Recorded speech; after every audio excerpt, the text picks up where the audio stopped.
बिस्मिल्लाहिर्रहमानिर्रहीम। अस्सलाम वालेकुम। मौलाना फजलुर रहमान साहब तवील अरसे बाद मंजर आम पर आए हैं और एक उन्होंने तफसीली जो है वो प्रेस कॉन्फ्रेंस की है। मौलाना फजलुर रहमान साहब गायब रहे उस वक्त जब ज़रूरत थी उनके हलके के अवाम को। KPK में जिन जिन हलकों से वो इलेक्शन लड़ते हैं या उनकी जमात इलेक्शन लड़ती है, सिंध के वो इलाके जिनसे उनकी जमात वोट लेती है, कि वहाँ की आवाम के लिए कोई रिलीफ पैकेज वो लेकर आते, कोई उनकी मदद करते, कोई राशन तकसीम होता, लेकिन हमें कोई इस तरह की एक्टिविटी नज़र नहीं आई। लेकिन अब फजलुर रहमान साहब एक बार फिर सामने आए हैं और उन्होंने जो तवील प्रेस कॉन्फ्रेंस किया उसमें सबसे जो इंटरेस्टिंग चीज़ थी वो कोरोना के हवाले से उन्होंने एक नई रिसर्च जो है वो जारी की है। वो मैं अभी आपको वो आप ख़ुद भी जाके और उनकी वो प्रेस कॉन्फ्रेंस देख सकते हैं, लेकिन मैं वो कोई 1 मिनट का ऑडियो क्लिप है जो कि मैं अभी आपके साथ शेयर भी करूँगा। सबसे पहले तो उन्होंने जो एतराज़ किया, उन्होंने कहा जो कौमी असम्बली का इजलास जो महदूद पैमाने पर किया जा रहा है उसके ऊपर उन्होंने शदीद एतराज़ किया है। उन्होंने कहा है कि मैं इस फ़ैसले को मुस्तरद करता हूँ। नून लीग और पीपल्स पार्टी को भी उन्होंने कहा है कि आप इस फ़ैसले को मत मानिए।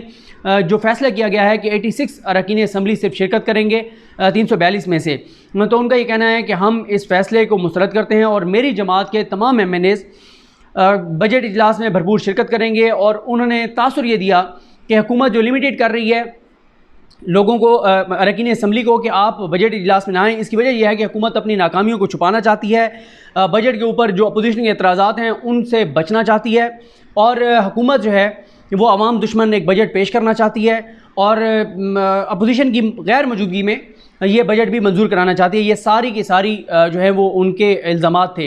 आपको याद होगा जब पिछली मरतबा बजट पेश होने लगा था तो उस वक्त बड़ी बात की गई थी कि बजट पास नहीं हो सकेगा। आपको ये भी याद होगा कि एक बहस शुरू हो गई थी कि अगर हुकूमत बजट पास ना करा सकी तो क्या ऑर्डिनेंस के ज़रिए बजट जारी कर दिया जाएगा। फिर ये भी बहस हुई थी कि अगर हुकूमत बजट पास ना करा सके तो क्या हुकूमत को घर भेज दिया जाएगा, हुकूमत ख़त्म हो जाएगी।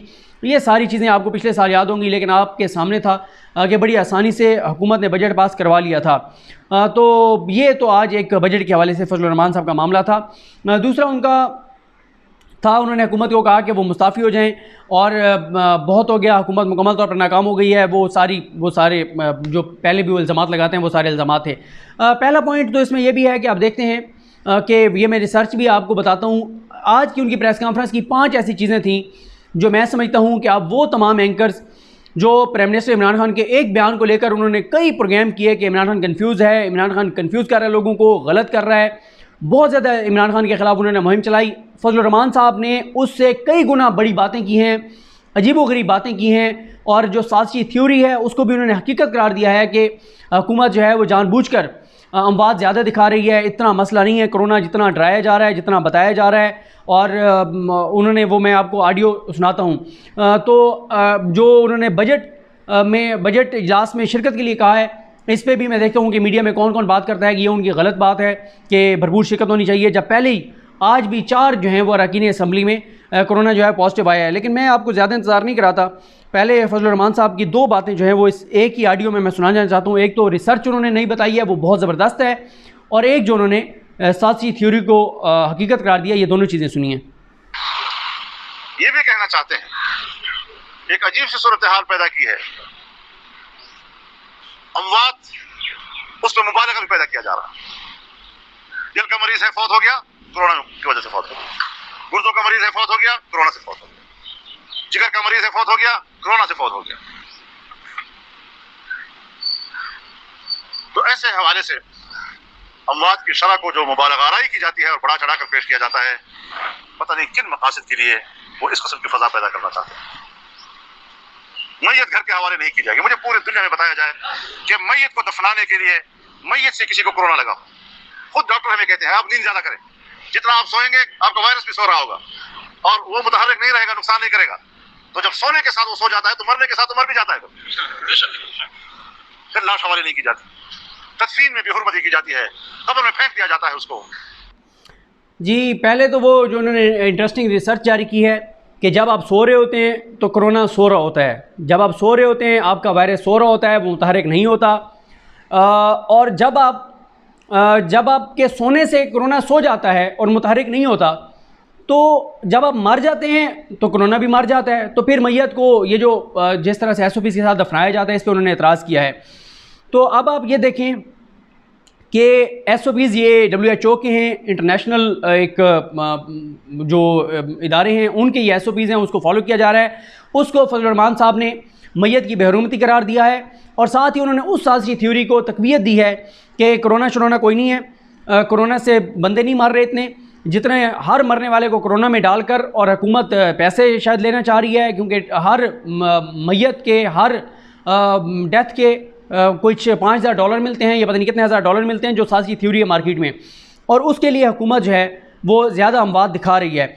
और यही वो साजिशी थ्योरी है जिसकी बुनियाद पे पूरे पाकिस्तान में हस्पतालों में डॉक्टर्स पर हमले हो रहे हैं। जो मरीज़ों के लवाकिन हैं वो ये कहते हैं कि डॉक्टर्स जानबूझकर टीके लगाकर और मरीज़ों को कोरोना करके मार रहे हैं। तो इस तरह की ये फजल रहमान साहब ने बात की है। अब मैं आज देखूँगा कि शाहजेब खानज़ादा साहब, आसमा शराजी साहिबा, हामिद मीर साहब, तलत हुसैन साहब और जितने भी जो बहुत ज़्यादा इमरान खान साहब की छोटी छोटी चीज़ों को लेकर और बहुत ज़्यादा वो प्रोग्राम करते हैं, बहुत ज़्यादा बैशिंग करते हैं, बहुत ज़्यादा बात करते हैं कि प्राइम मिनिस्टर कंफ्यूज है, बेवकूफ़ है, झूठा है, इसको पता नहीं है, अवाम को कंफ्यूज कर रहा है, और अवाम का क्या कसूर है, जब प्राइम मिनिस्टर ऐसा होगा तो अवाम क्या इसको सीरियस लेगी। अब फजल रहमान साहब ने 4-5 बातें जो की हैं वो कह रहे हैं कि तमाम MNAs को बुलाना चाहिए असम्बली में। वही बात जिस तरह से उन्होंने कहा था शाहिद खान अब्बासी साहब ने कि कोरोना हो जाए तो मैं जिम्मेदार हूँ, उन्होंने ये तो नहीं कहा, लेकिन वो कहते हैं कि तमाम MNAs को बुलाया जाए और भरपूर शिरकत होनी चाहिए। दूसरा वो ये कह रहे हैं कि ये हुकूमत जानबूझ के बात बढ़ा चढ़ा कर पेश कर रही है, और हुकूमत अगर बढ़ा चढ़ा कर पेश कर रही है तो ज़ाहिर है वो डॉक्टर्स के जरिए होगा। इसका मतलब है लोग भी जो जाके डॉक्टर्स पर हमला कर रहे हैं, फिर इसका मतलब है ये उनकी बात की तौसीक कर रहे हैं कि डॉक्टर्स जानबूझ कर टीके लगा के और कोरोना कर रहे हैं। तीसरी जो उन्होंने रिसर्च जारी की कि जब आप सो जाते हैं तो कोरोना सो जाता है, जब आप जाग जाते हैं कोरोना जाग जाता है, जब आप मर जाते हैं कोरोना मर जाता है, और मैयत से कोरोना नहीं फैलता। और उसके अलावा आगे चल के उन्होंने फिर ये भी कहा कि उन्होंने कुछ और चीज़ें थी जो कि मैंने उनकी नोट भी की। वो ओवरसीज़ पाकिस्तानियों की उन्होंने बात की। ओवरसीज़ पाकिस्तानियों के हवाले से उन्होंने कहा जी वहाँ से मैयतें नहीं लाई जा रही, और ये बात ठीक है, ये बड़ा मसला है। ओवरसीज़ पाकिस्तानियों का बड़ा कंसर्न है कि जो वहाँ पे जिनकी डेथ हो चुकी है मैयतें वो लाना चाहते हैं। इस हवाले से बड़ा मसला जो है वो हो रहा है। डॉक्टर्स को उन्होंने खराज तहसीन पेश किया, लेकिन जहाँ पे उन्होंने डॉक्टर्स को खराज तहसीन पेश किया उससे पहले डॉक्टर्स पर हमले की जो बुनियाद है, जिस साजिशी थ्योरी की वजह से हमले हो रहे हैं, उस साजिशी थ्योरी को उन्होंने जो है वो तकवीत दी। उसके बाद उन्होंने कहा है कि मसाजिद और मदारिस के हवाले से बात की। मदारिस खोलने के हवाले से उन्होंने मुतालबा किया है कि मदारिस को अब खोल देना चाहिए, और उन्होंने कहा कि मदारिस जो हैं वो, उन्होंने कहा कि स्कूल तो इन्हीं महीनों में वैसे बंद होते हैं, तो स्कूल चाहे बंद रहें, वो तो स्कूल ऑलरेडी जून जुलाई अगस्त में बंद होते हैं, तो स्कूल बंद रहने से कोई मसला नहीं है।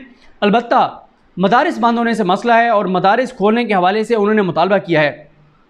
उन्होंने ये भी मुतालबा किया, उन्होंने ये भी इल्ज़ाम लगाया है कि प्राइम मिनिस्टर इमरान खान जो हैं वो एक बार फिर उन्होंने अपने उस इल्ज़ाम को दोहराया है कि ये साजिश एक यहूदी साजिश है, इमरान खान को जिस तरह से लाया गया है। और ये यहूदी साजिश ये है कि इमरान खान साहब पाकिस्तान पर भी यहूदियों का तसल्लुत कायम करना चाहते हैं, पाकिस्तान की मईशत पर भी यहूदियों का तसल्लुत, उनका तसल्लुत की राह हमवार करना चाहते हैं। और उन्होंने दोबारा यही कहा है कि इमरान खान को एक साजिश के तहत लाया गया है, लेकिन हम इस साजिश को जो है वो कामयाब नहीं होने देंगे। उन्होंने अपोजिशन जमातों को भी बहुत ज़्यादा तो नहीं, लेकिन ये ज़रूर कहा कि अपोजिशन जमातें अपना किरदार अदा नहीं कर रही। पीपल्स पार्टी, नून लीग, ज़ाहिर है दोनों की तरफ उनका इशारा था। इससे पहले वो नून लीग और पीपल्स पार्टी से नाराज़ भी बहुत ज़्यादा रहे, और उन्होंने बहुत गुस्सा भी किया। वो बहुत सख्त बयानात भी दे चुके हैं ऑफ कैमरा नून लीग और पीपल्स पार्टी के ख़िलाफ़, क्योंकि नून लीग और पीपल्स पार्टी के ऊपर इल्ज़ाम उनका यह है कि उन्होंने मौलाना फजल रहमान की पीठ में छुरा घोंपा। मौलाना फजल रहमान जब लोगों को यहाँ पर लेकर है इस्लामाबाद में, तो फजल रहमान साहब का ख्याल ये है कि जब वो लोगों को, अपने कारकुनान को, मदारिस के बच्चों को, लोगों को, अपने कारकुनान को, अपने वोटर्स को, अपने सपोर्टर्स को यहाँ पर लेकर आए, तो उस सब की बुनियाद पर नून लीग ने भी अपनी डील कर ली इदारों के साथ, और नवाज शरीफ बाहर चले गए, और आसिफ अली जरदारी साहब ने भी अपना फ़ायदा ले लिया, और उन्होंने भी ज़मानत उनकी हो गई, और आज वो आराम से जो है वो मंजराम से गायब, लेकिन केसेस को सामना उस तरह से नहीं कर रहे, और ना ही उनकी गिरफ़्तारी की दोबारा बात हो रही है, और वो पुरसकून ज़िंदगी, चाहे वो बीमार हैं, लेकिन बहरहाल वो साइड पर हैं और ख़ामोश हैं, और आराम से उनके मामला चल रहे हैं। अब देखते हैं कि इसके आगे फर्दर क्या होता है। फजल रहमान साहब की क्या एक्टिविटीज़ होती हैं, थोड़ा सा चेक करने की कोशिश करेंगे अपने सोर्सेज से कि ये आज जो अचानक उनकी प्रेस कॉन्फ्रेंस थी इसकी वजह क्या थी। और फ्रस्ट्रेशन भी बहरहाल नज़र आई उनके चेहरे पे, काफ़ी फ्रस्ट्रेशन थी। और उन्होंने ये भी इल्ज़ाम लगाया कि फ़ौज और इमरान खान एक पेज पर नहीं है और इमरान खान कुछ चाहते हैं, फ़ौज कुछ चाहती है। ये भी उनका एक जो है वो इल्ज़ाम था। अब देखते हैं कि आगे चल के मामला किस तरफ जाते हैं, लेकिन ये सबसे बड़ी बात है कि आज हम ये देखेंगे कि कौन कौन सा एंकर जो है फजल रहमान साहब की इन 4 चीज़ों को लेकर उसी तरह से बैशिंग करेगा जिस तरह से प्राइम मिनिस्टर इमरान खान की बैशिंग की जाती है। मुझे अपनी दुआ में याद रखें। अल करीम हम सब का हामी नासरो। अल्लाह हाफ़िज़।